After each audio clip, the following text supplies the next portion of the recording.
bitagize icyo bigeraho ibintu byongeye gukomera hagati ya Ukraine n'Uburusiya. Igisirikare cya Ukraine cyatangaje ko abasirikare b'Uburusiya basubukuye ibitero byabo ku murwa mukuru Kiev. Umugaba mukuru w'ingabo zirwanira ku butaka yatangaje aciye kuri Facebook ye ko ibintu bikomeje gukomera ku nkengero za Kiev. Uyu mugabo avuga ko nubwo umwanzi ari gutsindwa mu bitero akomeje kurekura umuriro ku ngabo no ku basivili. Yongeraho ko Abarusiya bateganya kwifatanya n'amatsinda y'ingabo zidasanzwe za Repubulika ya Belarus. Amafoto y'icyogajuru yatangajwe mu gitondo kuri wa kabiri na kompanyi ya Maxar Technologies yerekanye umurongo w'ibirometero 65 w'imodoka z'intambara z'Uburusiya zerekezaga i Kiev ku murwa mukuru wa Ukraine. Ukraine yasabye kwinjira muri EU cyangwa se mu muryango w'ubumwe bw'Uburayi. Intumwa z'Uburusiya na Ukraine ibiganiro byazo muri Belarus ku wa mbere ntacyo byagezeho uretse kumvikana ko bakongera bagahura mu minsi iri imbere. Ni mu gihe izo ntumwa zari mu biganiro, Abarusiya bakomeje kurasa ibisasu ku mijyi ya Ukraine irimo Kharkiv, Kiev na Chernihiv nk'uko perezida wa Ukraine yabivuze. Perezida Volodymyr Zelensky yasabye ko Uburusiya buvanwa mu mwanya uhoraho mu nama y'umutekano ya Loni. Ukraine kandi yatanze ubusabe bwo kwinjira mu muryango umwe bw'Uburayi EU, kandi ibihugu 8 bigize uwo muryango byashyigikiye ubusabe bwayo. Mastercard yafungiye Uburusiya. Ikigo cya Mastercard gikora ibijyanye no kwishyurana ku isi hose hakoreshejwe ikoranabuhanga kivuga ko cyahagaritse transactions gikoresha zo mu Burusiya nk'ingaruka z'ibihano byafatiwe iki gihugu kubera gutera Ukraine. Ayo makuru yaje mu gihe Amerika, Ubumwe bw'Uburayi, Ubwongereza na Canada byafashe icyemezo cyo gufunga banki zo mu Burusiya ku buryo mpuzamahanga bwo kwishyurana hagati y'amabanki n'ibigo by'imari bwa SWIFT ntabwo buri gukunda. Hagati aho Australia yemeye ko izatanga miliyoni 50 z'amadolari y'Amerika mu gisirikare cyo gufasha Ukraine. None kuwa kabiri Minisitiri w'Intebe Scott Morrison w'iki gihugu yavuze ko ayo mafaranga azifashishwa mu kubagurira intwaro n'ibindi bikoresho. Yavuze ko bazabatwerera za misile, amasasu bakabasha kubafasha kurwana ku butaka bwabo. Hari umusenateri muri Amerika wavuze ko ibintu biri kurushaho kuba bibi kandi uko iminsi igenda ishira ariko bizarushaho kudogera. Abadepite ba Amerika bahawe amakuru y'ibanga ku buryo ibintu byifashe muri Ukraine avuye ku bategetsi bo hejuru mu gisirikare no mu butasi. Ayo makuru bivuga ko ashobora kuba arimo ingengabihe ishoboka y'igihe Kiev izafatirwa hamwe n'indi mijyi ya Ukraine. Nyuma yo guhabwa ayo makuru ubwo yariho asohoka mu cyumba bayahewemo, senateri Lindsey Graham w'umurepublikani yavuze ko mu bya gisirikare ibibi kurushaho biri imbere. Senateri Chris Murphy w'umudemokrate yanditse kuri Twitter avuga ko imirwano kuri Kiev izaba miremire kandi izaba irimo amaraso menshi cyane. Murphy yavuze ko ibihugu by'uburengerazuba bitazafunga gusa, ahubwo buzanafatira imitungo ya perezida w'Uburusiya n'abantu bo hafi. Avuga ko ibi bishobora kuba ari intambwe yisumbuyeho kurusha ibyo Putin n'abantu be bari biteze. Urebye inkuru z'ibinyamakuru bitandukanye birimo za Al Jazeera, BBC, hari inkuru zivuga ko nibura kugeza ubu abasirikare 70 ba Ukraine bamaze kwicwa uhereye ku wa mbere w'iki cyumweru. Nk'ubu kugeza ubu hari imibare nabonye ivugwa na UN ariko mu gashami kayo gashinzwe impunzi ka HCR cyangwa se UNHCR kavuga ko abarenga 660 barimo abagore, abana bahunze Ukraine bakerekeza mu bihugu bihana imbibi n'icyo gihugu birimo Polonye n'ibindi. Bivuga ko bategereza amasaha agera kuri 60 kugira ngo bagere muri Poland kuko bagenda n'amaguru kandi ni benshi cyane. Nibura abasaga 352 b'abasivile barimo abana 14 bamaze kwicwa n'iki gisirikare cy'Uburusiya cyagabye igitero cyangwa se cyagabye intambara muri Ukraine.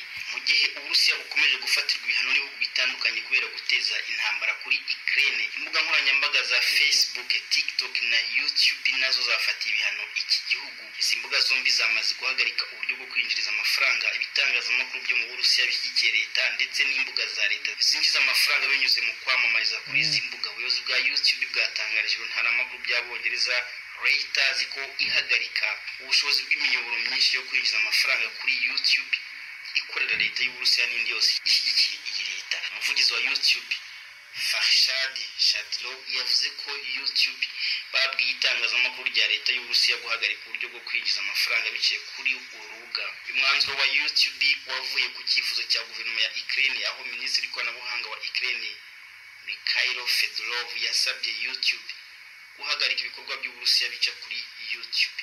Uyu mwanzuro uje nyuma y'abayobozi ba Facebook na TikTok nabo bamaze guhagarika uburyo bwose bwo kwinjiza amafaranga bashyigikiye leta y'Uburusiya binyuze kuri izi mbuga nkoranyambaga. nkoranyambaga. Izi mbuga zinjiza amafaranga ku isi yose binyuze mu buryo bwo kwamamaza, aho abazikoresha cyane bahabwa amafaranga avuye mu bigo by'ubucuruzi biba byaramamaje ibikorwa n'ibicuruzwa byabo kuri izi mbuga nkoranyambaga.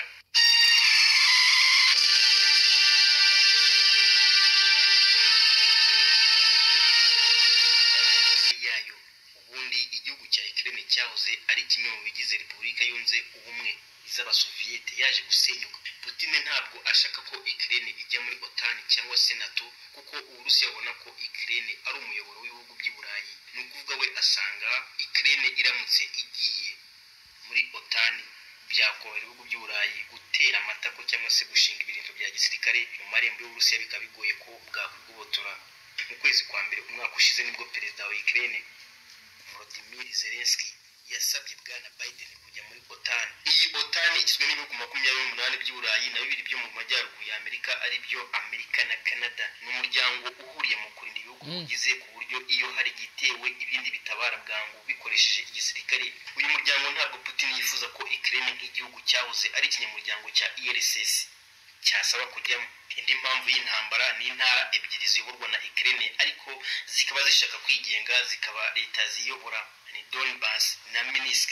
Izi ntara zibamo abaturage bavuga Ikirusiya kandi abenshi ni Abarusiya. Impamvu Putin atanga, avuga ko ashaka gutabara abaturage bahatuye babangamiwe n'imitegekere ya Ukraine. Kuva mu 2014 Uburusiya bwakwigarurira intara ya Crimea yahoze iri muri Ukraine, amakimbirane yakomeje gucumba ku buryo Putin azaruhuka yigaruriye ibice byose yifuza birimo za ntara ebyiri navuze hejuru. Byaba ngombwa na Ukraine akayitwara, dore ko amahanga yose asa naho atinya uyu musirikare w'intasi kabuhariwe kandi utavugirwamo. Twinjire neza mu ntambara. Uburusiya Vladimir Putin kuwa 4 tariki 24 Gashyantare uyu mwaka yatangije ibitero kuri Ukraine ndetse aburira ibihugu byose ko ikigerageza kwitambika ibikorwa by'igihugu cye kiza guhura n'ingaruka kitigeze kibona na rimwe. Ibitero by'Uburusiya byatangiye ku isaha ya saa 11 mu masaha yo mu Rwanda mu rukerera rwo kuwa 4, hari nyuma y'ijambo Putin yatangarije kuri televiziyo y'igihugu cye avuga ko gitangiye intambara kuri Ukraine mu guharanira uburenganzira bwacyo. Mu gihe yavugaga ibyo, ibisasu byahise bitangira kumvikana mu mijyi itandukanye ya Ukraine uhereye no mu murwa mukuru Kiev n'ahandi nka Kharkiv. Mu ijambo rye Putin yashinje ibihugu birimo Leta Zunze Ubumwe za Amerika n'ibindi bishyigikiye ko byakomeje kwirengagiza ubusabe bwo kubuza Ukraine kwinjira muri OTAN cyangwa se NATO. Mu gihe Ukraine yari kwemera ubwo busabe, ngo Uburusiya bwari bwemeye kuzayicungira umutekano ku buryo nta kintu na kimwe cyayihungabanya.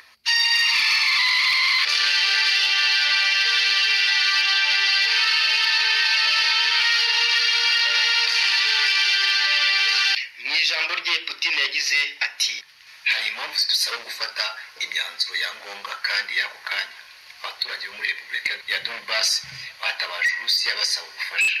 Kubw'iyo mpamvu, nk'uko biteganywa n'ingingo ya 51 y'amahame ya Loni, bikagenwa kandi n'amahame hamwe n'amasezerano y'ubuvandimwe n'ubucuti dufitanye na Repubulika ya Rubanda ya Donetsk na Lugansk, nafashe umwanzuro kugaba ibitero byihariye by'ingabo. Uyu mugabo uri mu batabugirwamo ku isi yavuze ko nta gahunda igihugu cye gifite yo kwigarura Ukraine cyangwa kugenzura ubutaka bwayo, ahubwo icyo ashaka ni uko icyo gihugu gihagarika kugendera ku myitwarire imeze nk'iy'abanazi. Yagaragaje kandi ko ibizava byose muri iyi ntambara bikwiriye kuzirengerwa n'ubutegetsi bubi bwa Ukraine bwinangiye. Ibinyamakuru bitandukanye byavuze ko ubwo Putin yavugaga iryo jambo, ingabo ze ziri hirya no hino ku mipaka ya Ukraine zahise zitangira kwinjira muri Ukraine zihuta. Ku rundi ruhande, Ukraine yahagaritse ingendo zose z'indege za gisivili zinjiraga mu gihugu, ndetse yari yanatangaje ko mu gihugu hagiye gushyirwaho ibi bidasanzwe. Yuko Putin atangiza urugamba, perezida wa Ukraine Volodymyr Zelensky yari yatangaje ko igihugu cye gishaka amahoro ariko n'ikivogerwa kizirwanaho. Ati, abaturage ba Ukraine na guverinoma ya Ukraine barashaka amahoro, ariko niduterwa, nihagira ushaka kudutwara igihugu cyacu, ubwisanzure bwacu, ubuzima bwacu, ubuzima bw'abana bacu, tuzirwanaho. Nudutera uzatubona mu maso, ntabwo uzatubona mu mugongo. Reka noneho turebe ibyo intambara Uburusiya bwatangije imaze kwangiza. Igihugu cy'Uburusiya cyatangije intambara yiyuriye ku muturanyi wo mu majyepfo y'iki gihugu ariwe Ukraine mu gitondo cyo ku itariki ya 24 Gashyantare muri uyu mwaka. Vladimir Putin yatanze itegeko ritangiza intambara. Mu ijambo ryatambukiwe kuri televiziyo y'igihugu ahagana amasaha ya saa 10:55 ku masaha yo mu Rwanda, perezida Vladimir Putin yumvikanye atangiza ibitero bya gisirikare mu burasirazuba bwa Ukraine. Putin yarengejeho ko Uburusiya bwateye Ukraine mu rwego rwo kwirwanaho kandi ko gahunda bafite atari kwigarura Ukraine, ahubwo agira ngo abambure intwaro ubundi abakuremo umwuka w'abanazi.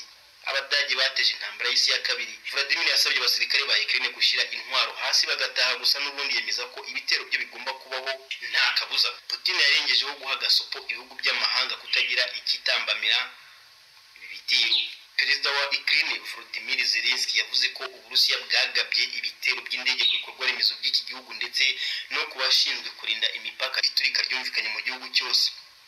Abanyamakuru ba BBC bari muri iki gihugu bavuze ko bumvise ibisasu biturika mu murwa mukuru wa Kiev, Kramatorsk mu burasirazuba ndetse no mu mujyi iri ku cyambu cya Odessa mu majyepfo y'iki gihugu. Perezida wa Ukraine Volodymyr Zelensky yavuze ko Uburusiya bwagabye ibitero by'indege ku bikorwa remezo by'iki gihugu ndetse no kubashinzwe kurinda imipaka. Ibi byo Minisiteri y'Umutekano mu Burusiya bihakaniye kurivuga ko yateye ahari ibirindiro bya gisirikare kandi hari intwaro zo mu rwego rwo hejuru. Ingabo n'ibitwaro by'Uburusiya byinjire mu mpande zose, yaba mu majyaruguru, uburasirazuba n'amajyepfo nk'uko ubuyobozi bwa Ukraine bwabitangaje. Ingabo za mbere zinjire mu gihugu cya Belarus, iki cyo ni inshuti magara y'Uburusiya, igihugu kinahana imbibi na Ukraine mu majyaruguru. Izindi zinjira mu Burusiya mu gace ka Sami gahana imbibi na Ukraine mu majyaruguru.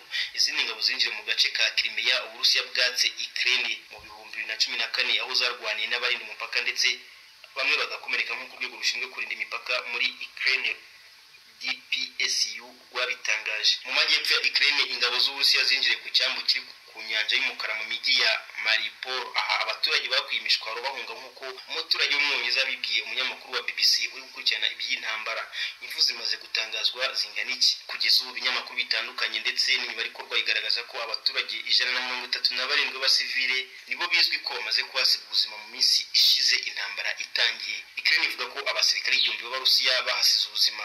Bakaba barivuga mu gisirikare cya Ukraine. Ukraine nayo yatangiye kwirwanaho. Igisirikare cya Ukraine kiravuga ko cyamaze guhanura indege z'intambara zirenga 5 z'Abarusiya ndetse ko bakomerekeje benshi mu basirikare b'iki gihugu binjire ku mupaka itandukanye. Perezida wa Ukraine yavuze ko indege nyinshi z'iki gihugu ndetse n'imodoka z'intambara zamaze guhanurwa no kwangirika.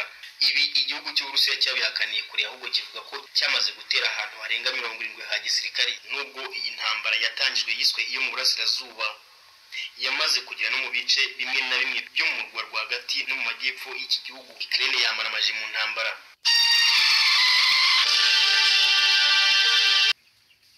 Make no mistake, Mr. Putin still has at his disposal significant combat power.